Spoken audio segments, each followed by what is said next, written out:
নম্বর হাদিস, 4019, 4019 নম্বর হাদিস। এই হাদিসের মধ্যে নবীজি বলেন, وعن عبد الله بن عمر رضي الله عنهما وعنهم أنه قال, আব্দুল্লাহ ইবনে উমর রাদিয়াল্লাহু আনহুমা তিনি বলেন, أقبل علينا رسول الله صلى الله عليه وسلم فقال يا معشر المهاجرين, তবে একজন মুহাজির সাহাবা ইকরামদেরকে বললেন,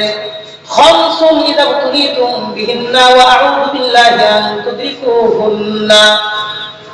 কিয়ামতের আগে উম্মতদেরকে আল্লাহ তাআলা পাঁচটা জিনিস দ্বারা পরীক্ষা করবেন।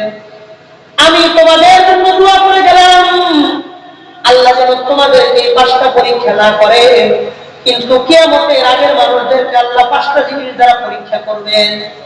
এক নম্বর নবীজি বলেন, ইল্লা লাম তাযহারিল ফাহিশাতু ফি কওমিন ইল্লা শাফিহিমুত তাউন ওয়াল